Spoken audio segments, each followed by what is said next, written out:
আসসালামু আলাইকুম গাইজ, আশা করি সবাই ভালো আছেন। নতুন আরেকটি ব্লগ নিয়ে আপনাদের মাঝে চলে আসছি। তো আশা করি সবাই ভালো আছেন। আজকে চলে আসছি একটি সুপরিচিত জায়গায়, উত্তরা দিয়াবাড়ি।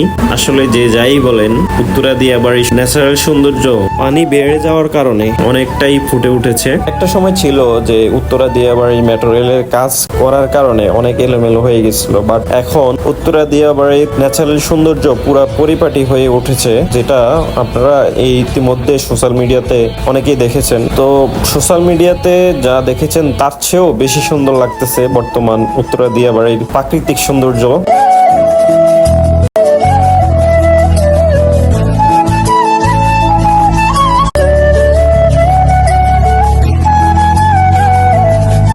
সৌন্দর্যের রঙে, হাওয়ার ছোঁয়ায় আর সবুজের প্রান্তরে দিয়াবাড়ি যেন প্রাকৃতিক দৃশ্যের এক জগৎ। আর সাথে পাচ্ছেন মেট্রো রেল আসা যাওয়ার দৃশ্য। মানে এখানে বসে আপনার অন্যরকম একটা ফিল কাজ করবে, যেটা আপনি না আসলে বুঝবেন না। আমরা যারা আশেপাশে থাকি, আশুলিয়া, সাভার, বাইফেল কিংবা নবীনগর, আপনারা চাইলে একটিবার এই দিয়াবাড়ি ভিজিট করতে পারেন। আমার কাছে সবকিছু মিলিয়ে অনেক ভালো লেগেছে এবং গ্রাম্য একটা পরিবেশ উপভোগ করেছি। এই জায়গাটি ভিজিট করতে আপনাকে কোনো এক্সট্রা টাকা গুনতে হবে না,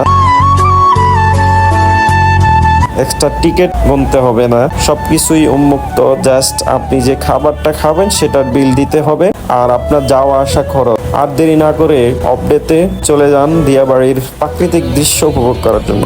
ধন্যবাদ, সবাই ভালো থাকবেন। আসসালামু আলাইকুম।